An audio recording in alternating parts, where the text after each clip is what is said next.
Welcome to the Smithsonian American Art Museum and the London Conservation program today.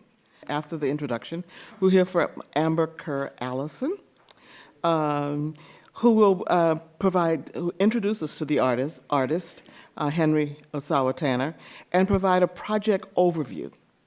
Then we'll hear from Brian Baade, who will give us an in-depth presentation on Tanner's materials and techniques that we've learned from the Smithsonian Archives of American Art. And then we'll have a question and answer period. We have one restriction about that. You have to present your questions at either of the microphones in the aisles of the auditorium. And that's because this program is webcast. And we think it's not very nice of us to present questions from the audience that our greater audience can't hear. So please just make your way to the microphones if you're interested in presenting a question.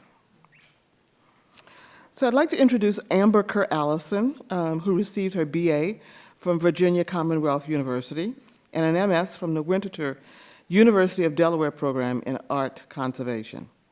Her training in painting conservation has included positions with the North Carolina Museum of Art, the Reynolds House Museum of American Art, an internship at the National Museum of American Illustration, and the Château de Patignon at the University of Paris-Sorbonne in France. Her professional membership include the American Institute for Conservation, where she serves as a committee member for the Emerging Conservation Professional Network, and in the International Institute for Conservation, where she serves as a committee chair, and the Washington Conservation Guild, where she served as a director on the board. You see, Amber is quite busy these days. And then we'll hear from Brian. Brian Baade originally trained as a fine art painter and received his BFA from the Art Institute of Chicago. His interest in technical art history led him to transition into art conservation. He went on to receive an MS with a certificate in art conservation from the Winterthur University of Delaware program in art conservation. Brian has completed numerous technical studies and reconstructions of historical paintings. He is currently a private painting conservator and an instructor and researcher of old master paintings, materials, and techniques at the University of Delaware. So without further delay, please join me in welcoming Amber and Brian to the program.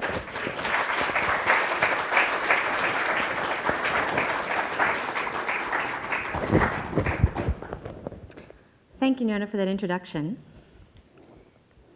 It's an honor to be here this afternoon to present our research on this fascinating artist. I will begin with a brief introduction to Henry Ossawa Tanner, then provide an overview of the research project and visual observations gathered from his works before transitioning to my colleague Brian Baade, who will discuss the technical and analytical findings from our research. At the beginning of the 20th century, Henry Ossawa Tanner was highly regarded in Europe and America as the foremost African-American painter of the day. Born in Pittsburgh in 1859, Henry Tanner was the first child of Benjamin Tucker Tanner and Sarah Miller Tanner. His middle name, Ossawa, is based on the abolitionist John Brown's nickname, Awasatomi Brown, in honor of the Battle of Awasatomi, Kansas, in 1856. Although born in Pittsburgh, Tanner grew up in Philadelphia, where his parents moved in 1866 when his father was assigned to the Bethel Church there. The Tanner family would grow to include 7 more children. Tanner's parents were cultured and educated. His father was born into a family that had been free for several generations. Benjamin Tanner attended Avery College and Western Theological Seminary, both located in Pennsylvania. He was a minister and later a prominent bishop in the African Methodist Episcopal Church. Tanner's mother, Sarah, was the granddaughter of a white plantation owner. She was born in Winchester, Virginia, and although born into slavery, Sarah was sent north on the Underground Railroad by her parents and raised in freedom. Sadly, she never saw her parents again. Henry Tanner would paint portraits of both his parents in 1897. His mother's portrait was done in a style similar to that of the American artist James McNeill Whistler had done for his own mother. Benjamin Tanner hoped his son would follow him into the ministry, but Henry had other ideas by the time he was 13. Smitten with art, the young Tanner drew, painted, and visited Philadelphia exhibitions as often as possible. In 1880, Tanner enrolled in the Pennsylvania Academy of Fine Arts, becoming Thomas Eakins' first African-American student. Eakins encouraged new methods such as drawing from live models and the dissection of cadavers to further understand the rendering of human anatomy. 2 decades after Tanner left the Academy, Eakins painted his portrait, making him one of only a handful of students to be so honored. In 1888, Tanner went to Atlanta, then known as a major center for black education. He opened a photography studio, but in time took on a teaching position at Clark University. He spent the summer of 1889 photographing and painting mountainous landscapes in North Carolina's highlands. In 1890, an exhibition of his works was organized by Bishop Joseph Hartswell of the Methodist Episcopal Church in Cincinnati. Bishop Hartswell and his wife became Tanner's principal patrons and ended up purchasing all of the paintings from the exhibition. The income allowed Tanner to head to Europe to further his art education. He traveled to London and Rome and eventually settled in Paris to study with Jean-Paul Laurent and Jean-Joseph Benjamin Constant at the Académie Julian. Tanner returned to Philadelphia in 1893, but stayed only a year before returning to Paris after experiencing racial prejudice at home, which sought to define him by the color of his skin rather than the skill of his artistry. The banjo lesson was completed during that short period in America. Eakins' realistic training, which demanded meticulous rendering of human anatomy, can be detected in this early professional work, and in The Thankful Poor. After returning to Paris, Tanner produced The Young Sabbath Maker for the Salon exhibition of 1895. Tanner once stated, quote, "In 1895, one of my pictures was accepted to the Paris Salon. It made no impression. It was skied. Mine was as high as the ceiling would permit. I am satisfied no one saw it but myself, and it nearly broke my neck to find it." End quote. Tanner soon turned to biblical themes in his work. His Daniel in the Lion's Den received an honorable mention from the Salon in 1896. And in his own words, he felt he has found his own style. Tanner triumphed in the 1897 Salon, exhibited when The Raising of Lazarus was awarded a third-place medal. The painting was later purchased by the French government for the Luxembourg Gallery, where the works of living artists were displayed. Tanner thus joined the elusive company of John Singer Sargent and James McNeill Whistler, the only other American artist whose works also had been purchased by the French government. Today, The Raising of Lazarus is in the collection of the Musée d'Orsay. In 1897 and 98, Tanner traveled to Palestine, Egypt, and the Holy Land, finding further inspiration and reference for his biblical work. Upon his return to Paris, Tanner painted The Annunciation, which was entered into the 1898 Salon. The Annunciation became the first of Tanner's works to be purchased for an American museum. It was acquired in 1899 by the W.P. Willstack Collection for display in the Pennsylvania Museum, now the Philadelphia Museum of Art. The young woman who posed for the figure of Mary in The Annunciation became Tanner's wife in 1899. Jessie Macaulay Olson was raised in San Francisco, where her father was an electrician in the shipbuilding industry. She was a gifted musician and moved to France to study voice. She married Henry in London on December 14, 1899, and settled in Paris. They returned to the United States in 1902. After their only child, Jessie, was born in New York City, Tanner moved his family back to Paris. Except for occasional visits to America, he remained abroad for the rest of his life. Tanner traveled to Algeria and Morocco in 1908 and in the years prior to World War I. His trips there and to the Palestine helped him capture the historic essence of his biblical subjects. Tanner and other artists of the time were attracted by the exotic nature of the Islamic countries in the Mediterranean region. Tanner's work is generally divided into 2 major periods: his black genre period, up until about 1895, which addressed African American themes, and his biblical themes period, which dominated the rest of his professional life. The only exception is when Tanner's painting activities were interrupted in 1914 by the start of World War I. Tanner served with the American Red Cross in France from the time the United States entered the war in 1917 until 1919. After the war's end, Tanner returned to painting biblical scenes. He began to receive more honors as well. In 1923, the French government honored him by electing him a Chevalier of the Legion of Honor. When Tanner's wife died in 1925, Tanner was grief-stricken and unable to paint for some time. He became reclusive, and his paintings became more mystical.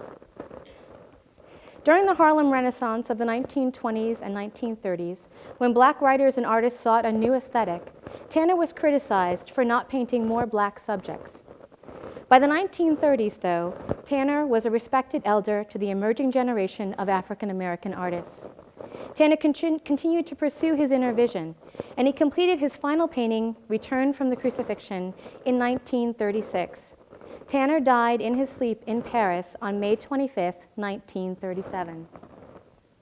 A major revival of interest in Tanner occurred in 1969, when the largest to date exhibition of the artist's work was co-sponsored by the Frederick Douglass Institute and the National Collection of Fine Arts. After opening in Washington, D.C. at the National Collection of Fine Arts, now known as the Smithsonian American Art Museum, the exhibition traveled to 7 American museums, thus becoming the first one-man show by an African American artist to tour the country's major museums. When representatives from the Pennsylvania Academy of Fine Arts approached this museum to inquire about a collaborative research project into the materials and techniques of Henry Ossawa Tanner for their 2012 exhibition, it seemed to be fitting that the museum which co-sponsored the 1969 show would also be the one to open its collection for analytical research into Tanner's materials, and to collaborate with PAFA and the Smithsonian Museum Conservation Institute to publish the first study of this kind for this artist. The American Art Museum has the largest public collection of Tanner's work. Here is a sampling of the collection, which you can view on our website and at the American Art online exhibition site for Henry Ossawa Tanner's work, which is actually listed at the bottom of the slide, which you see here. The project had 3 main objectives: to understand the evolution of Tanner's working methods and materials, to identify artistic attributes that could help differentiate authentic from spurious works, and to expand our understanding of the materials and techniques used by Tanner to guide future conservation treatments of Tanner's work. The scope of the project included the visual examination of Tanner's art in both private and public collections throughout the United States and abroad. In this image, you see PAFA curator Anna Marley and me examining the raising of Lazarus in the basement storage facility of the Musée d'Orsay in Paris. We sought to train our eyes as to the surface quality, texture, and connoisseurship of his works, seeking consultations with other conservators who have treated his works, as well as scholars who are familiar with his paintings. We reference the artist's own journals and letters found in the Archives of American Art, and after careful examination of each painting in the study, we identified the areas for material sampling. We collaborated with MCI conservation scientist Jennifer Jakai, as well as other specialists, to perform technical analysis on these works. Tanner's journals also provided us with material recipes from which we could reconstruct his paints to understand their handling and application properties. The project was limited in scope of time in which it could be done due to the publication deadlines for the exhibition catalog, in which the research would be published. Our time frame was 8 months, and so only 6 works were selected for material analysis. Here you see all 6, which represent a timescale of the artist's works from the late 1890s through the 1930s. Each of these paintings were carefully examined, photographed, x-rayed, and analyzed. To the left, you see an image of a small sketch for the Annunciation, of which the full-scale version can be found in the collection of the Philadelphia Museum of Art. We would examine each painting under normal and raking light. Raking light is when a light source is placed at a low angle to an object, in this case to the side of the small wooden panel. So the light rakes across the surface, emphasizing the topographical condition of the painting. And if you look in this case at the raking light, you can actually see the brush strokes because the light's coming from this direction. And so you can see this figure here, which is the angel, and then the heavy laden brush strokes throughout the sketch. We would also examine the back of the paintings to look for stamps, insignias, or other distinguishing marks. On the reverse of this small sketch, we were fortunate to find that Tanner had used it to paint out and test various glazes, of which my colleague Brian Baade will discuss a little bit further detail a little bit longer in the talk. The paintings were also examined using ultraviolet light, which causes an autofluorescence or absorption of the UV light in the surface materials of an object, and which can aid conservators in the identification of pigments, varnishes, and adhesives that may be present. In this case, we were able to determine that a rather thick layer of a synthetic varnish had been applied to both the front and back of the panel sometime after the artist's death. The small wooden panel was also X-rayed. When exposed to X-rays, pigments containing heavy metals such as lead or mercury absorb the radiation more than other pigments, and X-ray images show these differences as contrasts of light and dark, revealing earlier paint layers that may have been painted over, changes to the composition, and losses of original paint. And so what we're seeing here in this small sketch is you can actually see the figure being rendered. This is probably in a lead white paint. And here's the painting of Salome.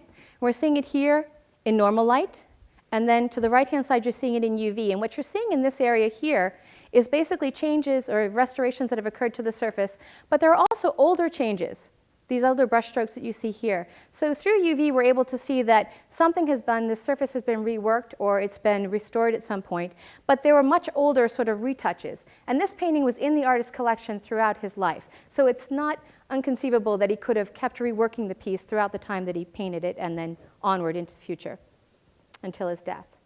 Here's an X-radiograph. We X-rayed most of the paintings, and I'm pointing this one out.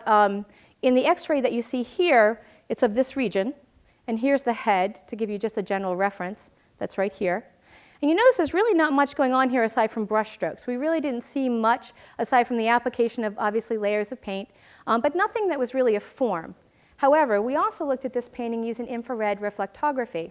And just to give you a sense of what this is, the infrared light coming down onto the surface of the painting and reflecting back up to the camera to capture and then produce the image for us. Infrared examination is commonly used to look at an artist's working technique. It provides clues as to how a work of art has been constructed and often gives an indication of the materials that the artist has used and reveals details hidden beneath the surface layers. Graphite pencil, charcoal lines, and other carbon-based drawing media used during the early stages of developing a work of art are enhanced using infrared reflectography. And that's what you're seeing when it notates down here the drawing, the carbon.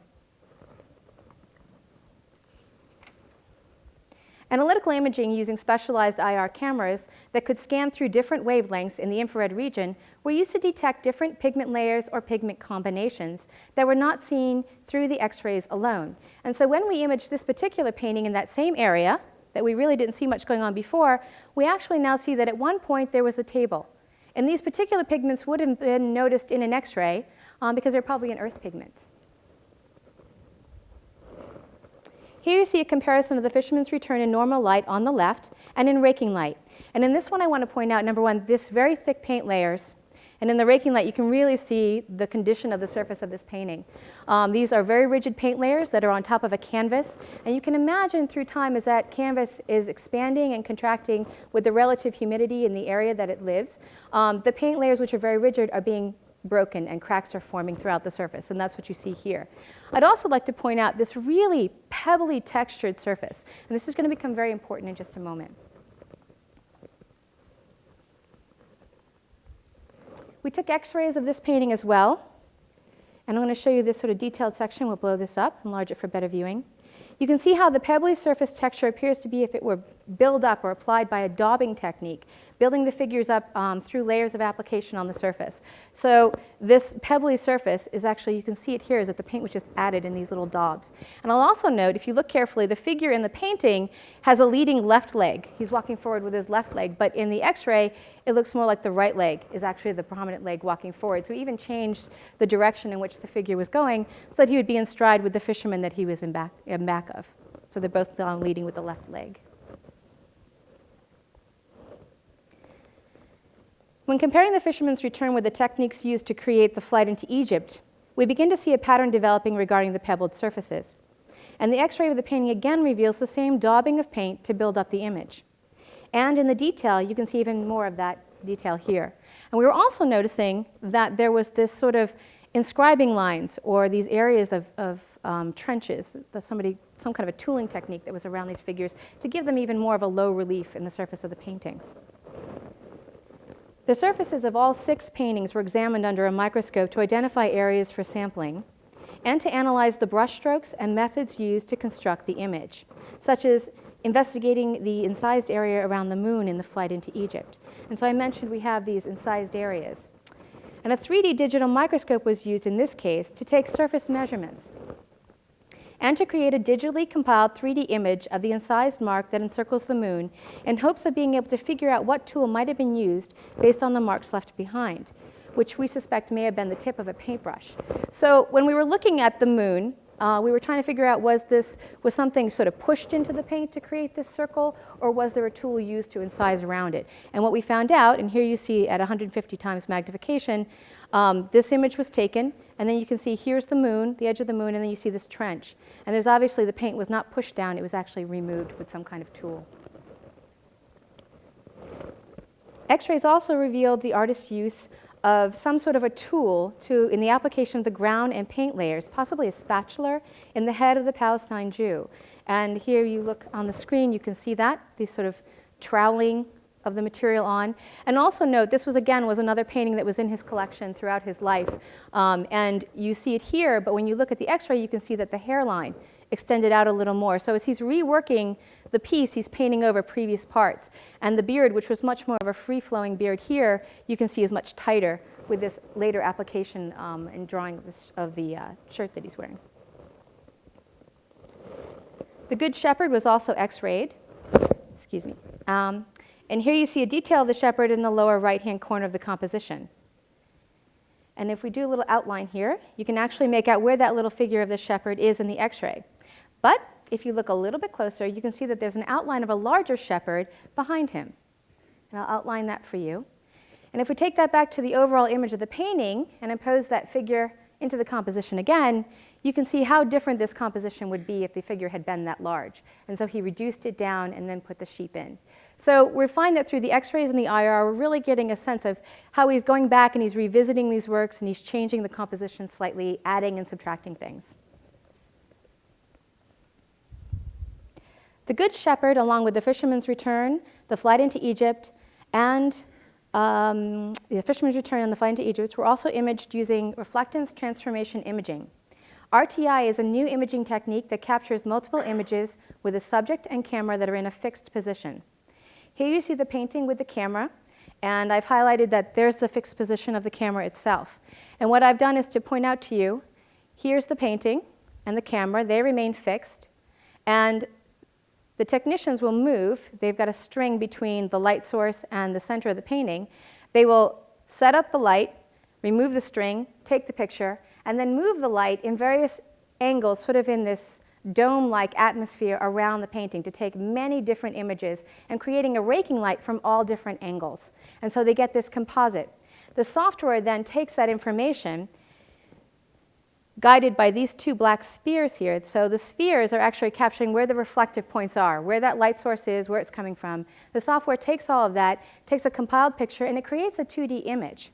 But that 2D image gives us a lot of information. And I'm going to step out for a moment from the presentation and give you a sampling of that to show you what this painting looked like using the RTI. So here, there's no color. We're just looking right at the painting as if there was a light right in front of it shining on it. And as I move this light source around, this program allows me now to manipulate the angle in which the light's coming in. And so if I take this down, let me see if I can get it to where it can show us a little bit more. So here's one angle. And you can actually start to make out that figure that we saw on the X-ray back here, the larger figure, and here's the smaller shepherd. So you really can see how this technology is allowing us to kind of look at the surface. You can make out the application of the paint. You can even see cracks in the paint. So it really allows us to look at the topography. And in one of the paintings, we could actually see that he was using this additive and subtractive technique of sanding down the surface and then painting over again and then reducing again. So you could actually see those sanding marks in the paintings themselves.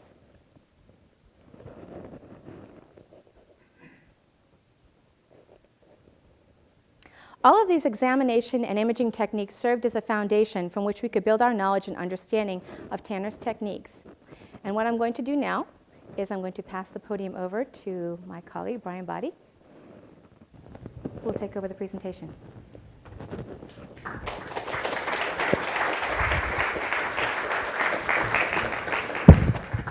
Thanks, Amber. And I think you probably all now understand why I was a little nervous following Amber in this presentation. Great job. So I will not give a thorough understanding of Henry Ossawa Tanner's techniques, because actually that would take weeks of presentation and years and years and years of research. But we have started on an amazing artist who uses very unique, idiosyncratic techniques, and I hope to fill you in on some of those. But first of all, what I want to do really is to just give us a basic primer so we understand, everyone understands what I'm talking about with some terminology. So the first thing I want to talk about is direct painting. Direct painting generally means that paint that was applied in such a way so that all of the effects the artist is trying to achieve is right at the surface. It's probably opaque. It may be painted wet into wet, which I'll explain in a minute, but it's all at the surface. There's no attempt to have really complex, translucent, transparent layers, which then create a complex visual effect, which we then see through these layers. It's at the surface. This painting, Lions in the Desert from 1897, possibly up to the turn of the century, is painted very directly and very much wet into wet. I'm going to use some reconstructions that I've done of old master paintings, just maybe give you a little bit more information about some of this terminology. Claude Monet, who is another painter who is a rather direct painter, he did, on the other hand, he painted many, many, many, many layers and applications of paint, but each of those applications of paint is relatively opaque, and the effect is right at the surface. So this painting, the Sketch for the Annunciation, which is the oldest painting that we were studying, is painted for the most part directly and very much wet into wet. So what do I mean by wet into wet? Well, if you paint two passages of paint next to each other and they're both wet, you can then blend those two passages together in the middle so that there's an easy transition from one to the other. Or you can superimpose another layer of paint on top of a wet layer of paint and then either blend that or not blend that so that there's some kind of physical interaction of paint.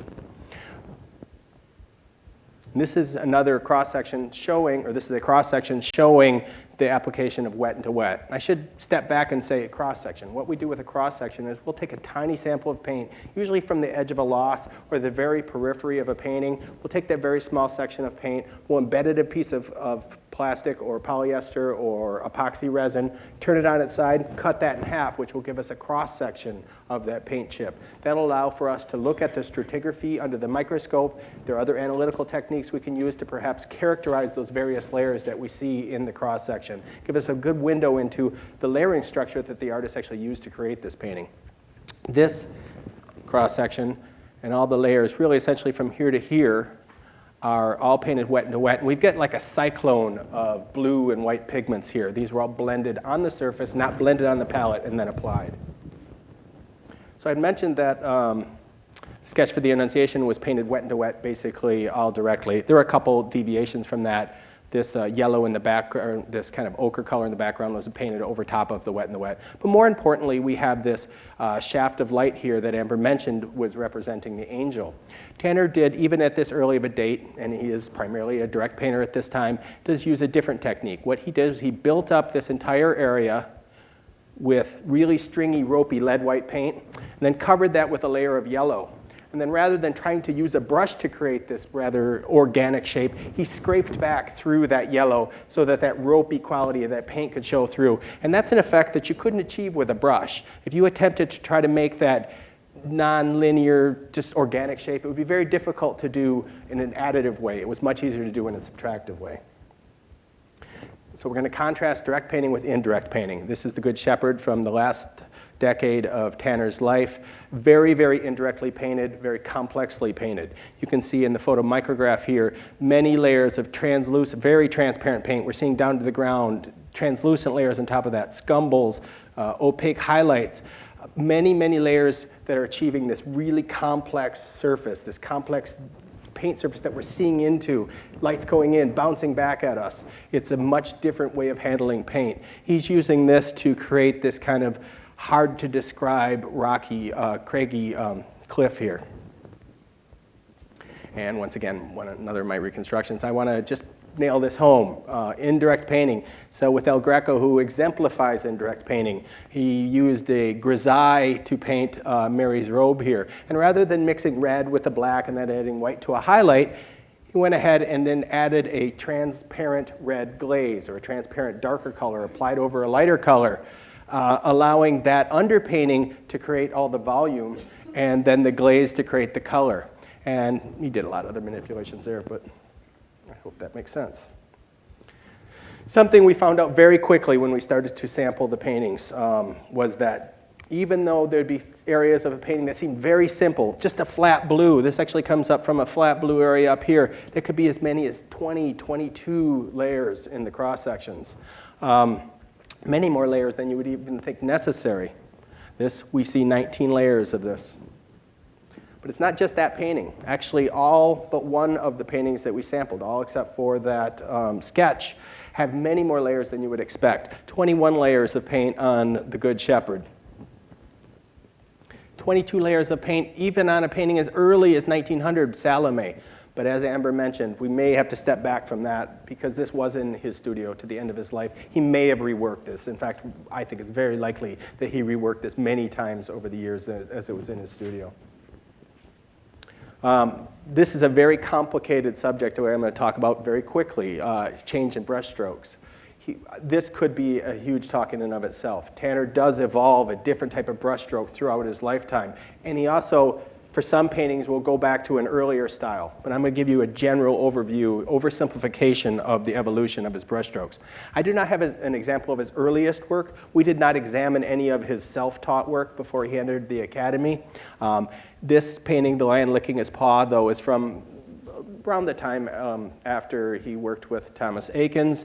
It's very orthodox, but directly and kind of carefully painted very directly with no real vigorous brushwork, a little bit restrained. By the end of the 19th century, or the last decade of the 19th century, he's producing these really wonderful genre paintings of African Americans. He's developed a much more schooled style. It's a loose style. There are lots of hatch marks. On the other hand, there still isn't this kind of play with transparency and opacity, which we'll see in his work later on. The academic, or I should say the salon masterpieces, the more academic works that he produces right around the turn of the century, make use of both passages of rather directly in blended areas, tend to be in the background, with very, very finely handled impasted areas, impasto, paint that has a topography, paint that has some kind of body to it. Usually using a paintbrush of, maybe about 1/8 of an inch wide. So not a big heavy brush, not an impressionist style wedge of a brush, but a noticeable brush stroke, which you can see here in this mildly raking light photo.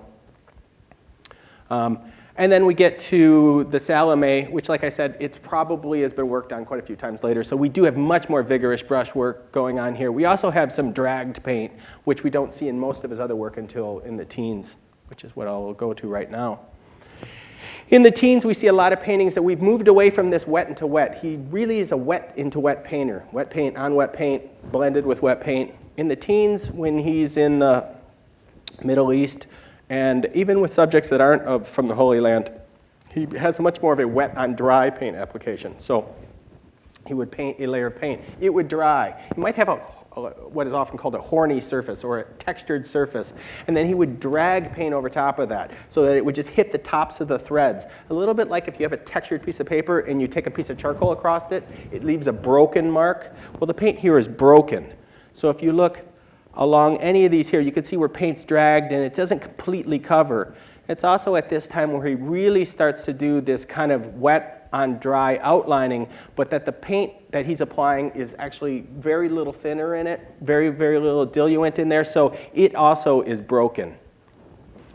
There's a painting from the Des Moines Art Center, but there's a Palace of Justice Tangier is very similar, and that's in the American Art Collection here. You can see that. And there are a lot of steps between that, but I'm going to jump to the end of his career where he has paint that we have no idea how he applied that. It's got there's a ton of paint on the surface. It's a high impasto, but none of it has a brush stroke. None of it has evidence of how it was achieved. A notable thing that we realized when we were examining these paintings was that Tanner had a just over and over again was cropping and making compositions from larger compositions, which I guess isn't that strange for an artist. He was reusing canvases, repainting them, also not that strange for an artist, but Tanner does it over and over and over again. So I'm just going to use one painting to point this out, but really we saw this many, many, many times. Salome was painted on the back of a previously started and abandoned Moses and the burning bush. But it gets more complicated than that, because when conservators here at the American Art Museum removed Salome from its stretcher so that they could do some conservation work, they found fishermen at sea used as a loose lining. So conservators in the audience laughed. A loose lining is when you need to provide extra support to a canvas, but you don't want to go ahead and glue it to another canvas. You don't think that's necessary. So what you do is you take another canvas, just a fresh canvas, put it on the stretcher bar, and then stretch your painting over top. It just provides a little extra support.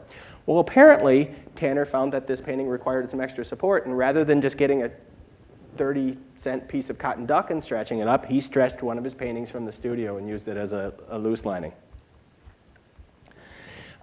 Another interesting thing that we saw, once again, time and time again with Tanner, and not something you're going to normally see when you're going through the museum because it's usually hidden by the frame, are these outlines that occur around the periphery, my goodness, around the periphery of everything from his charcoal sketches through his pastels, his watercolors, and his oil paintings. And I completely understand if you're going to do a lot of compositional studies on a large piece of paper and you find one you like, you might go ahead and draw a square around that to point out what your final composition is. Or if you are working on a large piece of fabric and then you draw a line around to say, okay, that's my composition. We see it many times. We see it not only in the pastel, the watercolor here, and the oil sketch, but as you already saw, on some of the finished paintings. So we have a blue outline that runs around the outside of Salome, most noticeable on the bottom edge. And it's a little less easy to read here, mainly because of the condition of the painting, but there's a line that runs around the periphery of the panel for Flight into Egypt. So Tanner has some interesting techniques. He also has some very, very, very unique paint media. But he does start out more orthodox. So he does start out being an oil painter, using oil paint. So I'm just going to bring us all up to like a base level on what oil paint really is. I mean, we probably all think we know what it is. Oil paint really is pigment suspended in a drying oil, an oil that can absorb oxygen and go from a fluid into being a film former so that can hold the pigment to a surface. Usually, the most common oil for oil painting is linseed oil, which actually comes from the flax seed. So from the exact same thing that linen comes from, the flax. So it was pressed or crushed and expelled. You see a mill in Holland for that, where it would be pressed by this wheel. We have a Diderot showing another type of wheel there. So paint is then traditionally, before industrialization, was made by taking a pile of pigment, put some of that drying oil in there. You then disperse it, fully disperse it in some sort of manner. The traditional way was using a muller, basically just a heavy stone, which would disperse it. And then you end up with paint. Paint here, oil paint. This could then be thinned with a solvent like turpentine and then be applied to a canvas or a panel. 18th and 19th century, with mechanization, industrialization, started to come up with ball mills and roller mills. And what we have today are 3-roll mills, which make large amounts of paint more consistently with less extra. You don't have to put nearly as much of the binder in it. And just to show that we know that they started out with oil paint, we do have analytical results that show that oil was contained in a number of the samples. And I do need to tell everyone, or at least mention, this FITUR. The FITUR is the Fourier Transform Infrared Spectroscopy. And without going into great detail about that, what it is essentially, it's an analytical tool where you expose a sample from the artwork to infrared radiation. The sample responds in a certain sort of way, bonds within the molecule, vibrate in a certain sort of way that we can then characterize what is probably in that sample. So this is generally for organic materials. In this instance, it's confirming or at least suggesting the confirmation of a drying oil in those paint samples. Another intriguing thing about Tanner, I said that later on in his life it becomes difficult to figure out exactly how he applied his paint. It actually occurs even earlier than that. We've got 1900 and 1898 where we have this application of paint which from a distance, as it comes from up here, looks like it might be applied with a brush. And you can kind of tell this from this image here, but actually really it's much more like concave ribbons of paint. Perhaps were applied with a finger, although we could find no evidence of fingerprints. And Amber mentioned this trough-like, or like a trowel or spatula-like application here. The first thing you would think about is a palette knife, and it could very well be a palette knife of some type. But the marks made, and we've spent quite a bit of time looking at it, the marks made by this, if it is a palette knife, it is not a standard palette knife as we think of today. So started with oil paint, but certainly became much more interesting in his use of paint media, binding media. We found, or this was found, tucked into the stretcher bar of Head of a Jew in Palestine, this note by Tanner in Tanner's hand saying in 1920 the painting was painted in oil. Oh no, this was dated 1920. It's painted in oil after 2 or 3 years of drying. The background was painted in what he calls tempera, and I'll explain that in a little bit. After rubbing the background with an emulsion. And that's not the only instance. On the back of Fisherman Return, we have the picture painted in 1917 in oil, retouched with tempera, with perhaps soap. That was a word we couldn't really read. Possibly soap in 1919, and then glazed in oil, painted with tempera 5 days afterward, July 1919. And we do have FTIR results suggesting that there was an oil resin protein mixture in the Fisherman's Return. And I'll explain the oil resin protein in just a second. Amber mentioned that there were journals. We were benefited by the fact that Tanner did record a number of his quote-unquote tempera recipes. They're all very similar. They differ in proportions and maybe a slightly different use of an oil here and there. We thought it would be very interesting, though, to reconstruct these recipes, run the analysis on those recipes, and see how close does that actually come to the results that we got from the samples we took from the actual paintings. So one of the major components is the sludge you get from soaking flax seeds in water. So carbohydrate sludge. Now, keep in mind, this is always going to be soluble in water forever. To that, we are going to mix the collagen glue that you extract from parchment scraps. So boil up parchment scraps. You see it filtered here. That's collagen glue. Will always be soluble, or at least respond to water, swell in water. To that, and we do have FTIR results that suggest the presence of proteins. I can't say for sure that they come from that. They could come from other things, but it was good to at least have results that showed that. To that was added mastic varnish. Mastic is the resin, the tree sap from a pistachio tree, dissolved in turpentine. And you see that here as it's being dissolved, and then the residue, it's from a tree, so there are bugs and tree bark, and then the varnish is decanted. And to that is added, unfortunately, a tiny amount of oil, 5–7% oil.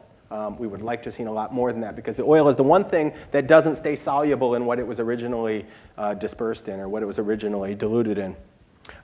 Both linseed oil, poppy seed oil, and then there are mentions of boiled oils. So we actually made up some leaded boiled oil, because that would have been a common thing in the 19th century. When you mix those together, and it does require heat, this is a process that requires heat. It wasn't something we knew right away. We had to actually go back to the actual journals and not the photocopies of the journals to see this little notation that said, must be applied with heat.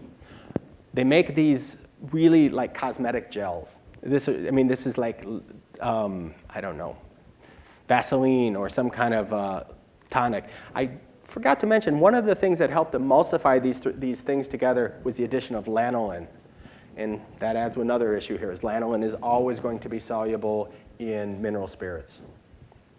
We mixed up the paints, many paints, applied them to 2 different substrates, both an oil ground canvas, so a canvas that has lead white oil paint as a ground, a piece of mylar for organic analysis. This is Amber, and then Susan Edwards, who was unable to attend today. And then painted them out, and I didn't know this was going to be a PowerPoint presentation, or I made this a lot prettier. But my intention here was just to play around with it and see how does it move. What does it do naturally falling off of a brush? And we did run the analysis of that, and there was a close match to the samples taken from the Good Shepherd. Some of them were closer. They seemed to all have the same components, but perhaps the proportions were different. We only have 2 recipes that both come from the 30s, and we know that Tanner was using what his quote-unquote tempera back in the late teens. It may have evolved quite a bit from then. So another intriguing thing that we see in Tanner's paintings is the occurrence, especially later on in his career, of this crawling paint. Where there are numbers of layers of paint that just don't seem to really mix with each other. They reticulate or they pull back and crawl. These are from areas on the craggy cliff here, which would be difficult or impossible to try to achieve with a brush. I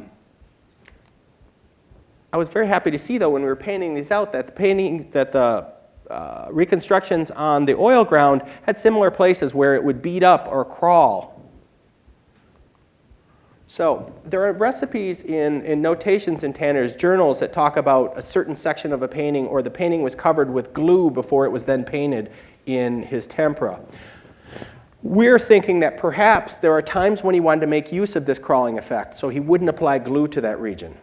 Or there are times where he didn't want to make use of that crawling effect. So what he could do is he could apply glue to that region. It would make a more sympathetic surface for us to then apply an aqueous tempera to, and it wouldn't crawl over the place. I wouldn't publish an entire thesis on this, but I think it's a good possibility. What we do definitely know is in many of the cross sections we see time and time again these transparent, unpigmented interlayers. 7 here, but they occur in many of the paintings. Something that also occurs in many paintings is this green glaze, this glassy green glaze that fractures much more like thin glass, and it doesn't act in any sort of way like you think of normal oil paint. In fact, it's hard to find a lot of pigmentation in it. You see that on the departure into Egypt, but we also see it on the back of the panel, that the sketch for the Annunciation, which Amber mentioned. It also fractures in a glassy-like way. So we had a lot of material here that we could use for sampling. This isn't the presentation surface. We ran FTIR, and I should say, I'm mentioning FTIR. There were actually a lot of analytical techniques that we used. We did gas chromatography, mass spectrometry, many other techniques, and they corroborate most of what I'm saying. These spectra were actually just prettier for a presentation. What we got back was that nearly pure mastic or damar were found in those samples. So perhaps these glazes were just a little bit of pigmentation or a little bit of oil paint with an awful lot of natural resin. Now we do have to keep in mind, though, that much natural resin will always remain sensitive to solvents in the future. So natural resins, and I won't go into great detail, but natural resins generally are from a tree, a shrub, or that sometimes are from insects. They're natural exudates that for most varnishes for paintings are soluble in aromatic or aliphatic hydrocarbons, turpentine. So we'll move from there into pigments. White lead, the oldest, really the most important white pigment for a couple millennia, is on all of Tanner's paintings. But it's kind of interesting how he applies it. Early on, it's generally the white that's used. As Amber mentioned, it is radio opaque. X-rays don't go through it, so we will see it as very, very bright white on the X-radiographs, and we see that here. And we found white lead with all of these analytical techniques. X-ray fluorescence, I won't go into what they all are, scanning electron microscopy, FTIR, X-ray diffraction, and we have an infrared spectra here. So white lead, it's a very bright white. It does tend to yellow over time, especially in oil binders, but it was very, very, very important white. Zinc white, on the other hand, is invented at the beginning of the 19th century, and by 1834 is relatively available to artists, far before Tanner's lifetime. We do see more and more and more of his use of zinc white throughout his career, but he doesn't just replace lead white with it. What he tends to do is he uses zinc white for areas that he's going to have high impasto, high topography. It may be that he wants to maintain that translucency that we see in a lot of these later works. So if he used lead white, it might be too opaque there. But we definitely know that he's using it for areas like this really thick paint is in zinc white. Well, we know that for a lot of the analytical techniques we use, but we also can just look at the X-radiograph here. If this were painted in lead white, these would be very white dots of these sheep. And this would be a very strong contrast between the background. And just to point that out even further, I'm going to show you both the cross-section. This is from the SEM, scanning electron microscope. The only thing you really need to know here is that the whiter the area is on here, the higher in atomic number that element is. So in this instance, just think lead. Lead versus zinc. We have lead down here, and then isolated spots of lead throughout. An interesting capacity or characteristic of zinc white is that under certain wavelengths of ultraviolet light, it will fluoresce kind of the green you see there. A nice thing that you can do with a scanning electron microscope is you can actually assign an element to a specific color and make an elemental map. And we do see that the zinc, which is in blue here, does correspond to this band. Head of the Jew in Palestine also has the use of zinc white on the surface, and it's used in a particular way. Tanner painted the shadows, or the slightly less highlighted, the slightly less bright parts of the beard using lead white, but he painted the brightest parts of the beard with zinc white. And this particular brand, or this particular batch of zinc white, happens to be one that fluoresces strongly. So we can just in ultraviolet light see where the zinc white was applied and where it wasn't. And so we have some blue pigment particles in that glaze. There's the backscattered image.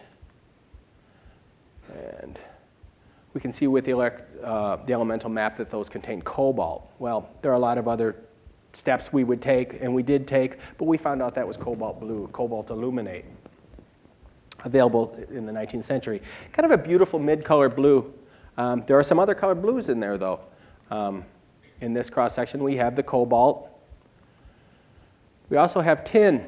Tin seems to be mostly in the center band there, where we saw the zinc, and a lot of chromium.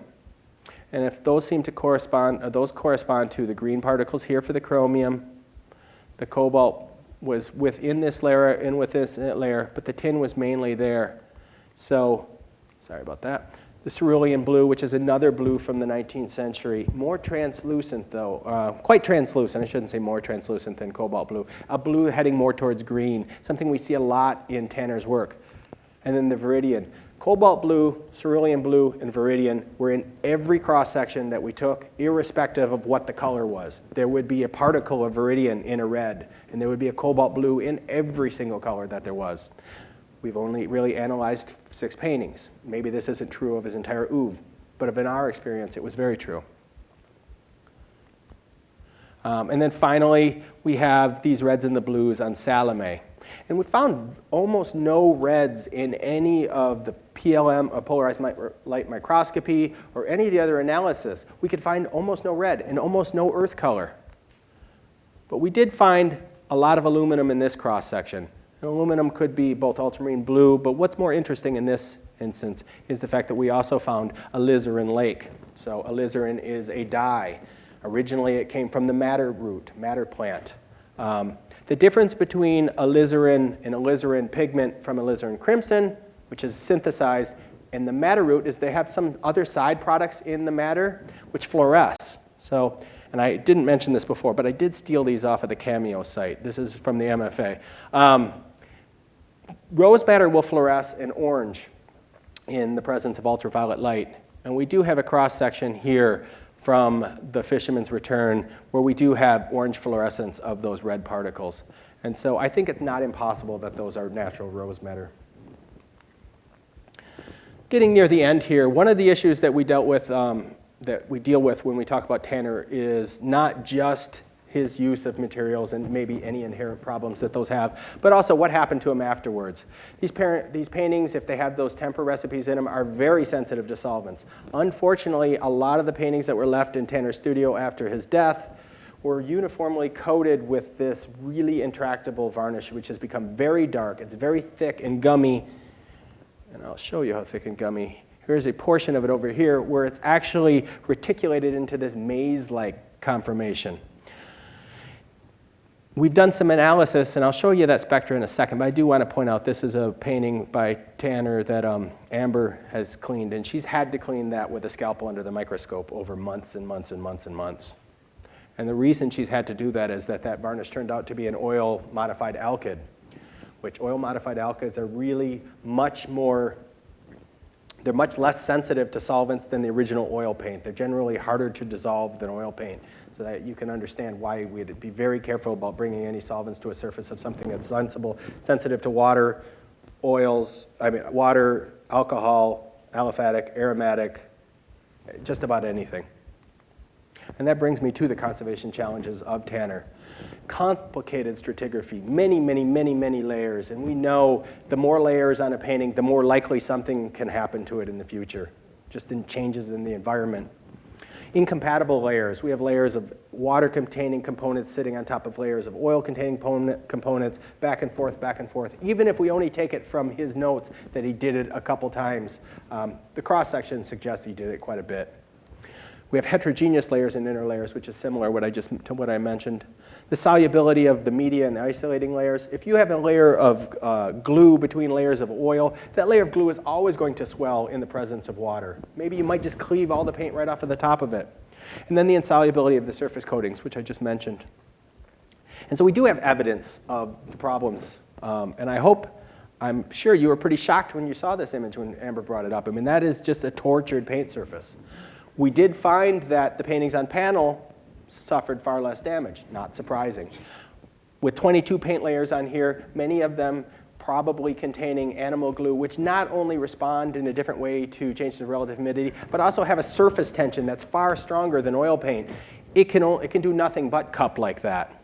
And you can see some of the cleaving away of paint there. But I do want to caution everybody, because we are at this point where it's going to sound like I'm going, no, Tanner, you were bad. And an artist can do what they do. It's really our job as conservators to deal with what we're given to this point. And he is an important artist, an amazing artist, an artist that really brings something that artists of his time might have been experimenting with, but he has a unique vision. But I also want to say that perhaps Tanner knew this and felt that this was the way he had to go for his specific visual effect, his chasing of his ideal surface. Because we see on the back of the panel here where he's actually put his tests, he's also drawn, and we know this is in his handwriting, an arrow to one of the cracks and saying it cracked. Is he saying, maybe I shouldn't use that? Or is he just saying, it cracks and that's just the way it's going to be? Before I leave you, I do want to point out that there is a show, Henry Ossawa Tanner, Modern Spirit. It's starting off at the Pennsylvania Academy of Fine Arts in Philadelphia in January of 2012. It moves on to the High Museum of Art on June 2nd, and finally to the Houston Museum of Fine Arts in October of 2012. And this was 8 months, but it took an awful lot of people to contribute to allow us to have this study. Most of them are on this list here. I do want to especially thank the Terra Foundation, the Luce Foundation, the Foundation for the Arts, and especially the Pennsylvania Academy of Fine Arts and Anna Marley and David Brigham for bringing us to this project and letting us do this work. Thank you.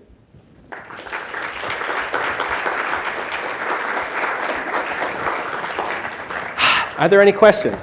And please go to the microphone. Can we get a little light out in the audience so I can see who's talking? Thank you. And if anybody wants brochures Oh. of the exhibition, Hi, I Anna. have them and give them to you on the way out. Questions? We'll take it from the left. Yes, you mentioned that there was a painting that was retouched in tempera with soap. Could you talk about use of soap? Well, I can only talk about. Yeah. I can only talk about in the sense that may be what he wrote. What the problem is that we had to take an infrared reflectogram of that writing because it's on a dark piece of wood. The closest word I could figure out that could be was soap. It might not be soap. I will say though, just like the use of lanolin to help emulsify something, if you add a little bit of soap, you can make two immiscible things miscible. That's how you wash dirty things off your hand, is soap helps emulsify that. So it could be, there are 19th century recipes for decorative finishes, and what they'll do is they'll add a little bit of soap to help keep it all in suspension. That may have been what he used, or I might be off the wall. It might not be at all soap, and that's just in my head. So soap was actually used in the 19th century? You will find decorative recipes, and you probably could even find them today that where an application of a paint is made easier by the application of the addition of a little bit of liquid soap. The recipe I'm thinking about is from the 20th century. So soap could be help as an emulsifier. Thank you. It's a surfactant. Thank you. On this side? Yes. I was wondering if either of you have attended the Renwick Gallery exhibit up in the Salon, American Paintings. I believe, if my memory serves me correctly, there are two Tanners in the exhibit presently. One of them is the lions in the desert, and you know. But there's another one that really startled me because it's a landscape, and it's very, very sharp contrast. It's not blended or overlayered. It's a brilliant orange sunset with a dark foreground in the landscape, and it doesn't look like any Tanner I've ever seen anywhere. Do you have any reaction to that, or do you know what I'm talking about? Well, remember too, what Brian brought up is that he built his style through time, but he would often go back too. So I don't know. I'm not familiar with the particular painting that you're speaking of. Yeah. I think it's number 14, Okay. 13 or 14. Okay, thank you. Well, what I do want to put this in. What I didn't mention is that I could really pick out a painting from the 1930s that actually had brush strokes of what he used in 1905. It was really just trying to come up with this linear progression. He jumps around as well. Okay, thank you. Here? Yeah. In early 1924, Henry Ossawa Tanner was quoted in the New York Times as saying, "Color and design in a religious painting should be as carefully thought out as if the subject had only these qualities."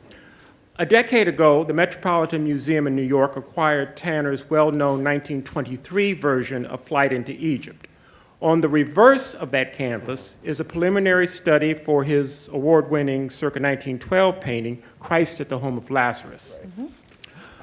In looking at an 8x10 transparency of that study on a light table with an eye loupe, old school methods, what shows is that nearly all of Tanner's somewhat tentative brushstrokes in that piece are composed of 4 or 5 unmixed dabs of different colors, something difficult to see with the naked eye. So you can actually tell what specific colors Tanner started out with in the study to get to some of the shades and hues he ended up with in the final version of some of these. And of course, this aspect of Tanner's approach to painting would seem to reflect that quote and show the kind of the complexity and nuance of that kind of color usage not previously discussed. So my question is, have you had access to other versions of these 6 works that you focus on today? And what thoughts do you have on his use of mixed as opposed to unmixed colors? And Brian, how does that compare with some of the works of the other artists, prominent artists that you've looked at? Wow.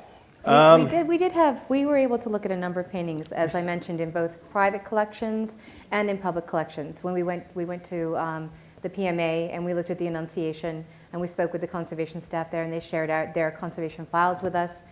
We often got to see analytical techniques that were done. There wasn't a whole lot of analysis that we were given from other museums. There really hasn't been any technical analysis on Tanner, which is why this particular project is so important for this artist understanding. As to the materials, Well, we saw many versions of the Good Shepherd. Many Yes, versions. many in fact, we went to a private collection and he had 3 versions himself. Something I didn't get into here is another thesis that we kind of have. These paints have to be applied warm. So in a way, they kind of almost behave a little bit like encaustic, which if you know anything about encaustic is if you apply it and it sets. If you're going to paint with something that you apply and it sets as soon as it's cooled, what you're going to do is have to develop a painting technique where you're able to cloisonné style paint little dollops of a color and not worry about them blending, and then you may come up with a different media. Perhaps you come up with an oil paint glaze or something that you can spread over that. But it almost would necessitate this not pointillist, but pointillist-like thinking where you apply the paint in these dollops that just set. Tanner is a huge subject, and I couldn't go any further than that, but to say that we need 10 years of study on him, and then we'll get a quarter of the way into it. and that's exactly what I was going to say, Brian, is that, you know, one of the things we realized in this 8 months is we had no time to really get into this. I mean, he is such a fascinating artist, and his techniques are so unique. And the recipes alone, I mean, there are many different areas of research branches you could go off on with this artist and really spend a very long time examining his materials and techniques. We've really just sort of dipped our toe into the information. It's the tip of the iceberg, if you will. So it would be fascinating to see this and to really hope, what we're really, really hoping is that we're able to extend this research and to continue it over a period of time. And so we're going to explore those possibilities because we think there really is so much here to look into. Yeah, we studied him enough to know that there's a ton to study. That's right. Yes. Hi, you mentioned finding a painting as a support, or a canvas as a support for another canvas. I think you called it interlining? A loose lining. Loose lining. Okay, sorry. When you find something like that, is it like, oh, wow, we found this missing painting? Or, I mean, was it known within his oeuvre, or suddenly you have this lost Tanner masterpiece? And I'm assuming that you do not put it back where you found it. No, it's hanging on the wall. I mean, Yeah. you can imagine, I mean, here you go to conserve a painting and you find not only one, but two, because there was one on the reverse of the painting as well. So it's like, oh, wow, we have three paintings. One of which isn't usually seen because it's an unfinished work on the back of Salome, but the other one, The Fisherman at Sea, is hung up in the galleries. And that occurred long enough ago that I actually don't know what the reaction was at the time. I'm reading in the, in the notes, and it was found. Right. Thank you. This is Ann Sure. Krager. She's the just recently retired paintings conservator, and we welcome her. She was here when that happened. I actually was the one who got to find that painting. It was momentous. And the fisherman painting was face in to the back of the painting. So what I saw from the back to begin with was just a blank canvas. It wasn't until I undid the painting, took it off the stretcher, and separated what I thought was just going to be a lining canvas, and found the painting on the other side stuck to it. So it was a real epiphany. I mean, the director at the time was just beside himself. Was the Because painting- we had a twofer. We had a complete painting on the front, the Salome, and then we had the complete painting on the back that separated, and then just the sketch on the back. So it was fabulous. And was the painting that you found, was that known? I don't know if there's a catalog raisonné. It's another it's another Tanner image that has been repeated. There are other collections that have variations on that same theme of the fisherman. Thank you. Yep. And you're excited, I mean, I'll just pitch the exhibition catalog here. There were also discoveries of paintings under paintings. So, he's obviously reusing paintings, he's obviously reusing materials, and that's definitely, you should read the book. Yeah. One quick response to the lady who had asked about these found paintings. Underneath the Daniel in the Lion's Den that was at the Los Angeles County Museum of Art, they found another painting which was later titled Job and His Three Friends. The LA County Museum was so happy they sent Job and His Three Friends off to auction, and it was sold to the Cosbys for the Cosby collection, and was in fact included in the 1991 Philadelphia Museum of Art retrospective of Tanner's exhibit. So the museums and the Cosbys considered it an important piece and an important find. Yes.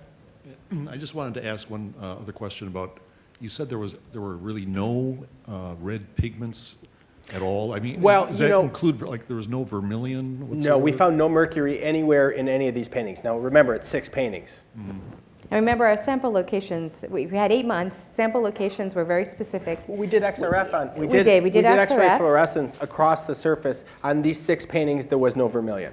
There was also very, very, very little iron oxide pigments, which is really kind of crazy because those are the cheap.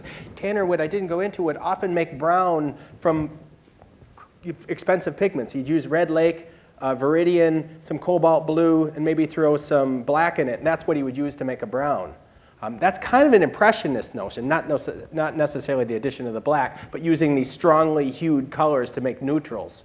And it may come out of 19th century, color theory. But the lack of vermilion is interesting. I mean, I would expect that we would find it in some paintings, but of the ones we examined, no. You mentioned color theory. Is there any evidence that he was following like Chevreul or Rude or any? It would be hard for him not to be influenced by it being in France at the time, but there's an entire chapter of the catalog coming out, so I'm just going to let you read that. Thank you. Thank you. Any other questions? Well, thank you. You've been a delightful audience.